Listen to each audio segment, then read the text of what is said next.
এই মুরব্বি মুরব্বি আরে বড় বড় ডিম দেখি অমনি হাত বাড়াতে মন যায়। ওই ডিমগুলো কিনবে তুমি? একে জোর আছে? কেন রে, কিনতে পারবো না কেন? এই ডিমগুলো কেনা এমন কি ব্যাপার? আমার ট্যাকের জোর আছে বলি তো আমি কিনতে এলাম রে। ডিমগুলোকে ভালো করে লক্ষ্য করে দেখেছো? ভালো করে তাকিয়ে দেখো, এরকম সাইজের ডিম তুমি আগে কোথাও দেখেছো? আরে আরে তাই তো, আমি তো আগে ভালো করে লক্ষ্য করিনি। আরে তোমার কাছে ডিমগুলোর সাইজের এরকম পার্থক্য কেন? এই বড় ডিমগুলো কি উট পাখির ডিম নাকি? আরে না কাকা, কি যে বলো! তুমি কি সব বলছো? উট পাখির ডিম হতে যাবে কেন? ওটাও মুরগির ডিমই। তবে এই মুরগির ডিমটা এত বড় আর ওইগুলো এত ছোট ছোট কেন? সেটা আমি বলতে পারবো না। সেটা জানতে হলে তোমাকে মুরগির মালিকের কাছে যেতে হবে। আমি শুধু ডিমগুলোর দাম বলতে পারি। আচ্ছা, তবে বলো তো, এই বড় ডিমগুলোর দাম কত আর এই ছোট ডিমগুলোরই বা দাম কত? এই ছোট ডিমগুলো 6 টাকা প্রতি পিস, আর এই বড় ডিমগুলো এক একটা 15 টাকা পিস। বলো কি গো, এই এত দাম? বাপরে বাপ! তবে সত্যি বলতে আমার এই বড় ডিমগুলো খেতে খুব ইচ্ছে হচ্ছে। তা বড় ডিমগুলো ভালো হবে তো? ভালো কি বলছো কাকা? একবার খেয়েই দেখো না। এই দুদিনের মধ্যে আবার যুবক হয়ে যাবে, গায়ে এমন শক্তি বল ফিরে আসবে, মনে হবে মাঠে গিয়ে ফুটবল খেলি। ওরে বাপ রে বাপ, এই ডিমগুলোর এত ক্ষমতা! একবার খেয়েই দেখো না, তারপর দুদিন বাদে এসে আমাকে বলবে, বুঝলে? আচ্ছা বেশ, তুমি যখন বলছো তাহলে আমাকে দুটো ওই বড় ডিম দিয়ে যাও। ছোট ডিমগুলো বরং পরের দিন নেব, যেমন নি, বুঝলে? আচ্ছা কাকা, দিচ্ছি, দাঁড়াও। ঠিক আছে কাকা, আবার আসবেন কেমন? আমার কি মনে হয় জানো গিন্নি, এই দাদা ওই মুরগিটাকে কোনো জাদুকরের কাছ থেকে পেয়েছে। নাহলে তুমি বলো, ওই একটা মুরগি এত বড় বড় সাইজের ডিম দিতে পারে কিভাবে? হ্যাঁ, এর পেছনে এক গভীর রহস্য আছে। আমারও সেটাই মনে হয়। আরে তুমি দেখো না, দাদা প্রত্যেক শুক্রবার ভোরবেলায় উঠে কোথায় যেন যায়, আবার সূর্য উঠবার আগেই ঘর ফিরে আসে। আমার মনে হয় সেই সময়টায় কোনো রহস্যজনক কাজ করতে যায়, যার জন্য তার মুরগির ডিম এত বড় বড় সাইজের। তুমি ঠিকই বলেছো গিন্নি। আচ্ছা তুমি বলো, আমরা তো আমাদের মুরগিদিকে যথেষ্ট পরিমাণ খেতে দিই তো, হ্যাঁ, তা পর্যাপ্ত পরিমাণ ভাত মুড়ি ছাড়া তাদের যে খাদ্য হয় সেগুলো তো কিনে মাঝে মাঝে দেওয়া হয়। আচ্ছা, তুমি দাদাদের বাড়িতে মানে দাদাদের মুরগিগুলোকে কি কি খেতে দিতে দেখেছো বলো তো? আমি তো দিদির সাথে গল্প করবার ছলে মাঝে মাঝে যাই ও বাড়িতে। দিদিকেও কতবার জিজ্ঞাসা করেছি যে তোমরা কি খেতে দাও, তো দিদি সে একই কথা বললো। কি বললো? বললো তোমরা যা খেতে দাও আমরাও তাই খেতে দিই। না না না না না, এটা হতেই পারে না। আমি নিশ্চিত ওরা কোনো জাদুকর অথবা ফকির বাবার কাছ থেকে কোনো জাদুই খাবার এনে ওই মুরগিগুলোকে খাওয়ায়। আরে তুমি বুঝতে পারছো না, সেসব কথা আমাদেরকে বলবে কেন?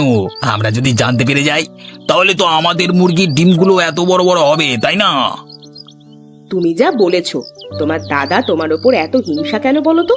যদি ভাইটা একটু জানে যে কি এমন জাদু বলে মুরগিগুলো অত বড় বড় ডিম দেয়, তাহলে অসুবিধাটা কি আছে বাপু? আরে বুঝতে পারছো না? আরে ভাইটা জেনে গেলে যদি বড় লোক হয়ে যায় একটু, ভাইয়ের উন্নতি তো ওদের চোখে সহ্য হয় না। যত সব, জীবনে একটা দাদা পেয়েছি। আসলে তা না, মনে নেই বছর দুয়েক আগে আমাদের সবকিছু ভাগাভাগি হওয়ার সময় বাবার জমিটা তুমি নিয়ে নিলে না? সেই রাগটা হয়তো এখনো তোমার প্রতি আছে, তাই জন্যই তোমার দাদা তোমার ভালো দেখতে পারে না। হ্যাঁ হ্যাঁ, সেই আর কি। তবে ও কি ভেবেছে আমার উপর হিংসা করে আমার থেকে বেশি বড় লোক হয়ে যাবে? সে গুড়ে বালি। ওই জমি তো আমি কিছুতেই দেব না। তার উপর আমি আমার মুরগির ডিম বিক্রি করে বড় লোক হয়েই দেখাবো। আজকে টালির চাল আছে, কয়েকদিন বাদ এখানে পাকা বাড়ি তুলবো, দেখে নিও। হ্যাঁ, তখনই ওরা দেখবে জব্দ হবে। বেশি সম্মান দিলে ওরা মাথায় উঠে নাচানাচি করবে। তার চেয়ে ওদের সাথে বেশি কথা না বলাই ভালো। আমরা বড়লোক হয়ে একদিন ঠিক দেখাবো। না গিন্নি, একদমই কথা বন্ধ করে দেওয়া যাবে না। তোমাকে যা হোক করে জানতেই হবে যে ওরা কি এমন জাদু করে যে ওদের মুরগিগুলো এত বড় বড় ডিম দেয়। সেটা আমি একদিন না একদিন ঠিক জানবই জানবো। ওই গোপনীয় কথা যেদিন জানবো, তারপর আমাদের বড় মুরগির ডিম 3 গুণ দামে বিক্রি করব। গিন্নি, আরে আমার এখন থেকে ভেবেই খুব নাচতে ইচ্ছে করছে যে আমরা কবে বড়লোক হয়ে যাব। আচ্ছা গিন্নি, আজকে ডিমগুলো তুমি মুরগির ঘর থেকে বার করে রেখেছো তো? মানে দোকানদারকে বিক্রি করতে যেতে হবে তো? হ্যাঁ গো, সকালে উঠেই আমি মুরগির ঘর থেকে সমস্ত ডিম জড়ো করে বাইরে নিয়ে চলে এসেছি। তা বেশ করেছো। এবার তুমি আমাকে দুটো খেতে দাও দেখি। আমি খেয়ে দিয়ে বরং একবার দোকানদারের কাছ থেকে ঘুরে আসি। ডিমগুলোকে যত তাড়াতাড়ি বেচতে পারবো ততই আমাদের মঙ্গল। আচ্ছা গো, তুমি বসো, আমি তোমার জন্য খাবার নিয়ে আসছি।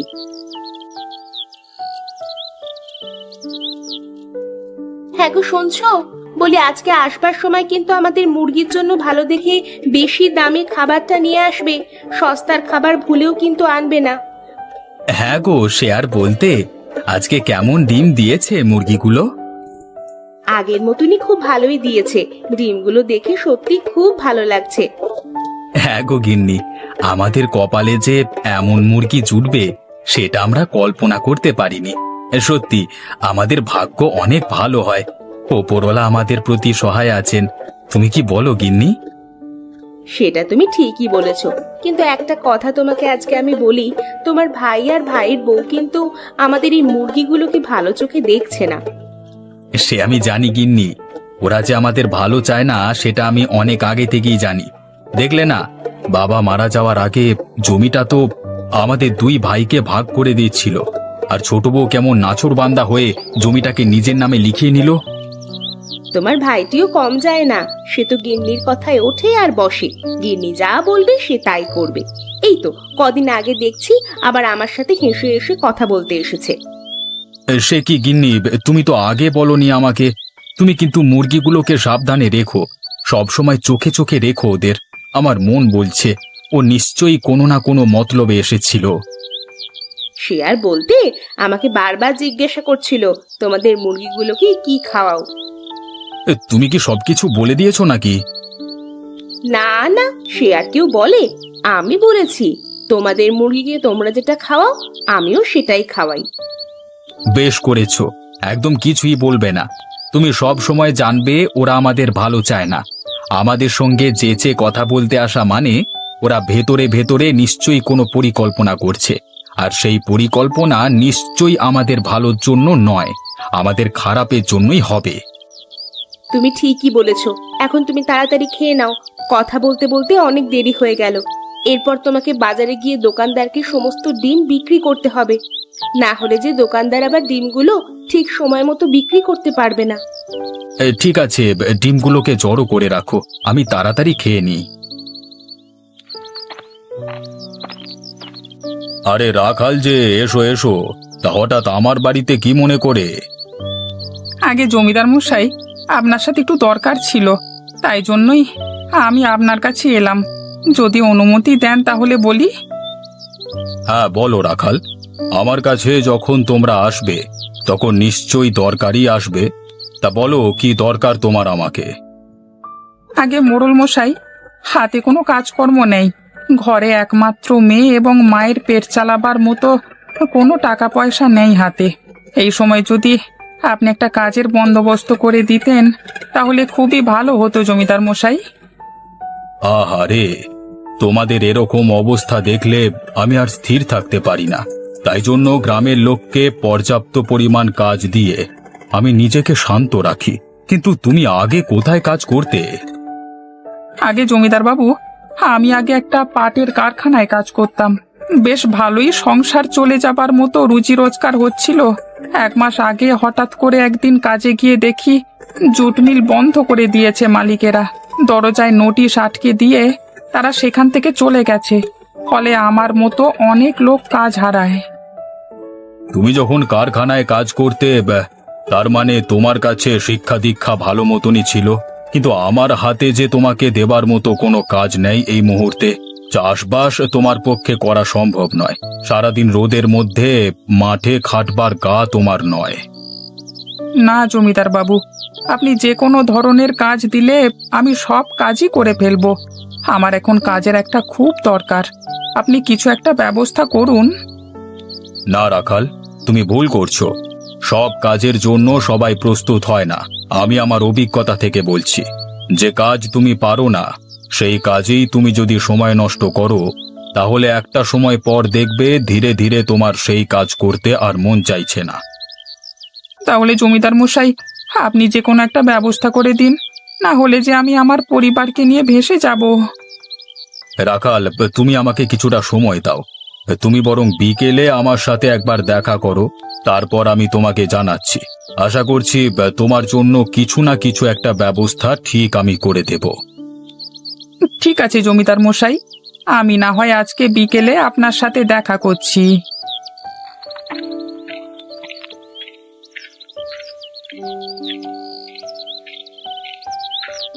জমিদার মশাই, কি এত ভাবছেন? আপনার জন্য একটা জিনিস এনেছি। জিনিসটা দেখলে আপনার সব ভাবনা চিন্তা দূর হয়ে যাবে। সে কি রে, তাই নাকি? কই দেখি কি জিনিস, আমাকে দেখা দেখি। সে কি, এত বড় ডিমটা কিসের? এরকম ডিম তো আমি চোখে দেখিনি। উট পাখির ডিম নাকি? এই ডিমটা মুরগির, জমিদার মশাই। বলো কি গো, এই ডিমটা মুরগির ডিম? আমার তো বিশ্বাসই হচ্ছে না। সেই কারণেই তো আপনাকে আমি ডিমটা দিতে এলাম। আজকে এই ডিমটা আপনি খেয়ে দেখুন, কেমন সুস্বাদু স্বাদের ডিম। কিন্তু এত বড় ডিম পেলে কোথায়? এই ডিমটা গোপালের মুরগিতে দিয়েছে জমিদার মশাই। গোপাল আমাকে তার মুরগির ডিম বিক্রি করে যায়, এগুলো আমি ক্রেতাদের কাছে বিক্রি করি। বাহ, এ তো দারুণ ব্যাপার। আমাদের গ্রামের লোকের মুরগিতে এ ডিম দিয়েছে শুনে আমার তো খুব ভালো লাগছে। যাই হোক, এখন একটা কথা বলো, এই ডিমগুলো তুমি কত টাকায় বিক্রি করছো? জমিদার মশাই, এই ডিমগুলো তো আকার আকৃতিতে অন্যান্য ডিমের থেকে বড়, তাই এর জন্য দামটা একটু বেশি। এক একটা ডিমের 15 টাকা করে পিস। ঠিকই আছে। যেহেতু এত বড় ডিমটা, সেহেতু তার দামটা একটু বেশি হবে। আচ্ছা, আমার মাথায় একটা পরিকল্পনা আছে। তুমি যদি আমাকে সাহায্য করো, তাহলে আমি এই পরিকল্পনাটা বাস্তবায়ন করতে পারি। হ্যাঁ জমিদার বাবু, কি পরিকল্পনা বলুন না, আমি আপনার সমস্ত পরিকল্পনায় পাশে আছি।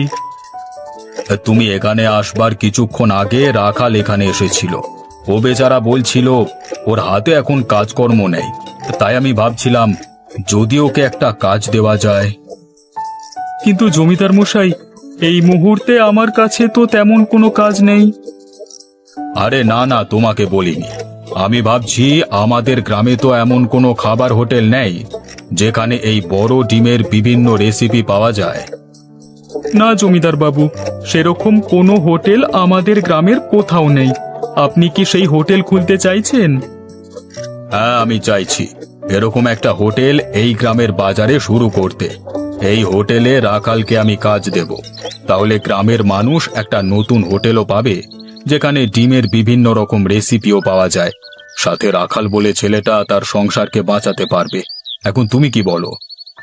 আগে আমাকে কি করতে হবে জমিদার মশাই? তোমাকে গোপালের কাছ থেকে প্রচুর পরিমাণ ডিম কিনে আমাদের হোটেলে দিতে হবে। আমিও তোমার কাছ থেকে যথেষ্ট মূল্য দিয়েই এই ডিমগুলো কিনবো, যাতে তোমারও মুনাফা কিছুটা বেশি হয়। কি তুমি পারবে তো? আগে জমিদার মশাই, তার আগে আমাকে গোপালের সাথে কথা বলতে হবে। আমাকে তাহলে আজকের দিনটা সময় দিন, আমি বিকেল বেলায় আপনাকে জানিয়ে দিচ্ছি কবে থেকে আপনাকে ডিম দিলে ভালো হয়। যত শীঘ্রই সম্ভব। তুমি চাইলে কালকে থেকেই দিতে পারো, কিন্তু তার আগে তুমি গোপালের সাথে ভালো করে কথা বলো। ঠিক আছে, আমি আজই গিয়ে কথা বলছি জমিদার মশাই। এখন তাহলে আমি আসি। হ্যাঁ রে মা নলিনী, তোর বাবা সেই কখন বেরিয়েছে? এতটা সময় পেরিয়ে গেল, এখনো তো ফিরলো না। কোথায় গেছে? তোকে কিছু বলে গেছে? হ্যাঁ ঠাকুমা, আমাকে বলে গেছে একবার জমিদার বাবুর কাছে যাবে, হয়তো কিছু দরকার আছে জমিদার বাবুর সাথে। হায় রে, ছেলেটা হঠাৎ করে কাজটা হারিয়ে গিয়ে এক ফোঁটা শান্তিতে নেই। এখন যদি ওপরওয়ালা একটু মুখ তুলে তাকায় তাহলে তো ভালো হয়। ছেলেটা এভাবে কষ্ট করবে সেটা আমি দেখতে পারবো না। সত্যি বাবা কাজটা হারিয়ে কেমন যেন হয়ে গেছে। রাত্রে ভালো করে ঘুমায় না, থেকে থেকে শুধু ঘুম থেকে উঠে পড়ে। আমি কিছু জিজ্ঞাসা করলেই আমাকে শুধু মিথ্যা কথা বলে দেয়। কি করবে বল মা, আমাদের চিন্তায় তোর বাবা শান্তিতে এক ফোঁটা বসতে পারে না। এই দেখ না, আজকে ঘরে চাল ডাল সবটাই শেষের দিকে। সেসব নিশ্চয়ই তোর বাবা দেখেছে। ওই জন্যই মনে হয় জমিদার বাবুর কাছে গেছে সাহায্য চাইতে।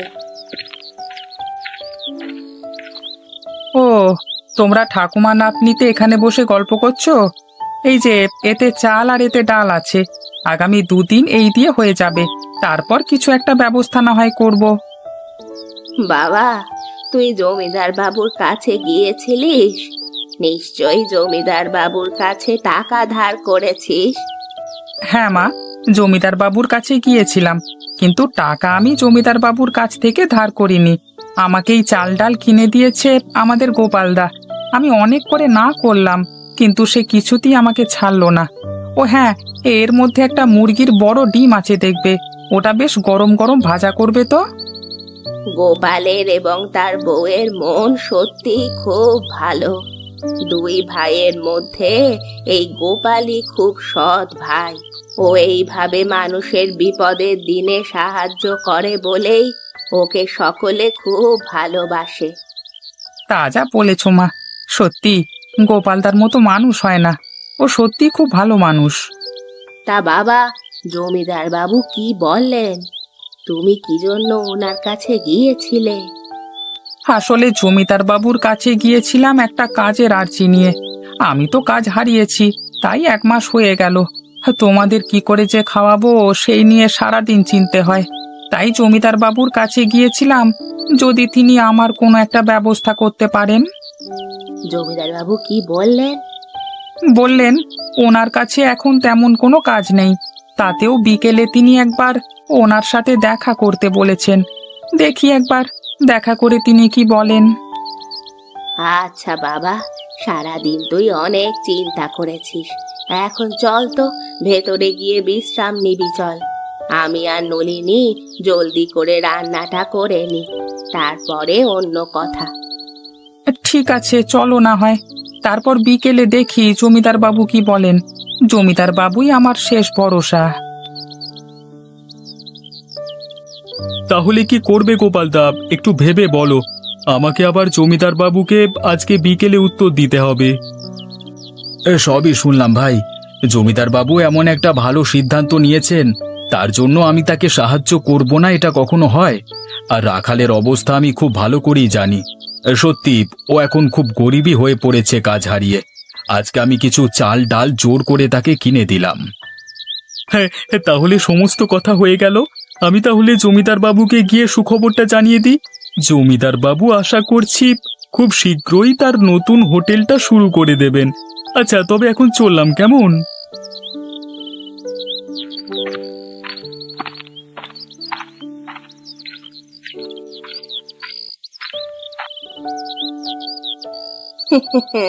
দিদি, শুনলাম জমিদার বাবু নাকি এই গ্রামে নতুন হোটেল চালু করবেন, আর তোমাদের কাছ থেকে নাকি ডিম কিনবেন। তুই কি করে জানলি? তুই কি আড়ি পেতে আমাদের কথা শুনছিলিস? আমি তো আমার উঠোনে কাজ করছিলাম, তখন আমি তোমাদের কথাবার্তা শুনতে পেলাম, তাই বলছিলাম আর কি। হ্যাঁ গো দিদি, আমাদের মুরগির ডিমগুলোকেও বিক্রি করবার ব্যবস্থা করে দাও জমিদার মশাইয়ের কাছে। শোন ছোট, আমরা জমিদার বাবুর কাছে ডিম বিক্রি করব বলে যাইনি। উনি লোক পাঠিয়ে আমাদের সাথে কথা বলেছেন, তাই তোদের মুরগির ডিমের দায়িত্ব আমরা নিতে পারবো না। তুই এখন আসতে পারিস। সত্যি রাখাল, জমিদার বাবু ভুল কথা বলেননি। তোমার হাতের রান্নার এত সুন্দর স্বাদ রেখে তুমি যদি কৃষি কাজ করতে যেতে, তাহলে তুমি কোনো দিনই সেই কাজে উন্নতি করতে পারতে না। সবই তোমাদের দয়া দাদা। তোমরা যদি আমার পাশে না থাকতে, তাহলে হয়তো আমি কোনো দিনই কাজ করতে পারতাম না। আর এর জন্য জমিদার বাবুকে ধন্যবাদ দেওয়া উচিত। উনি সত্যি সকলের জন্য শুভ চিন্তা করেন। দেখ না, তোর জন্য কেমন এই হোটেলটা খুলে দিল। আর সত্যি জমিদার বাবু এই হোটেলটা খুলে এবং তোর হাতে দায়িত্ব তুলে দিয়ে কিছু ভুল কাজ করেননি।